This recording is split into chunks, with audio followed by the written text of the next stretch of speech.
Immerse yourself in the profound insights offered by Father Chuck Belmonte as he delves into daily reflections on various gospel passages from the Bible.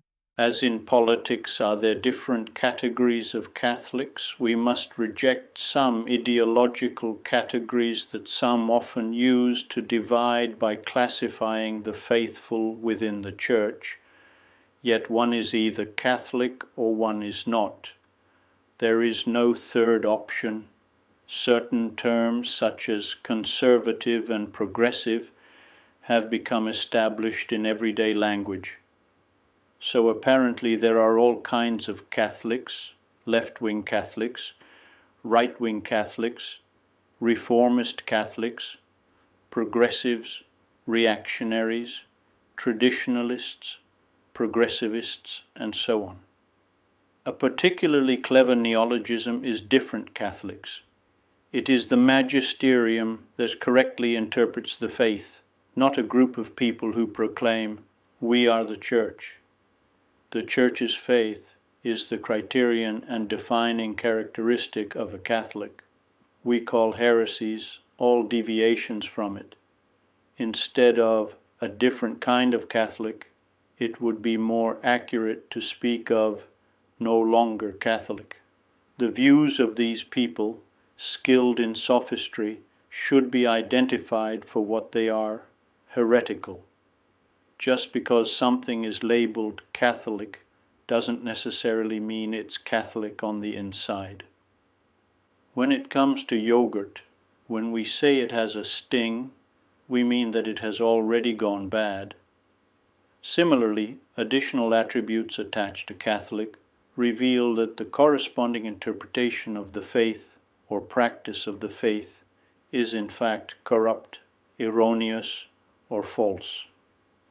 What Catholic means in the full sense of the word requires no further clarification.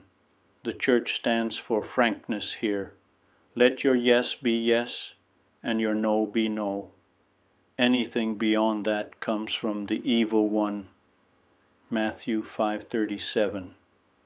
As far as the Church's faith is concerned, there is no diversity. There is diversity in the rites and expressions through which this shared faith is expressed. But the Church's faith in Germany is no different from that in Africa. In its essence, faith is definite and indivisible, Catholic and apostolic.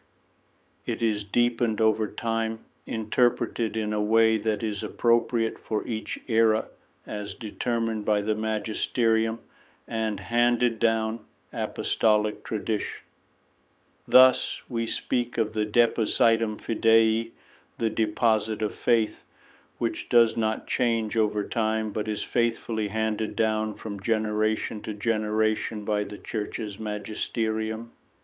Peter is the rock, not the shifting sand dune that shifts with every false opinion. In this respect, all attributes intended to define what is Catholic remain suspect. Those who use them are in reality dissidents.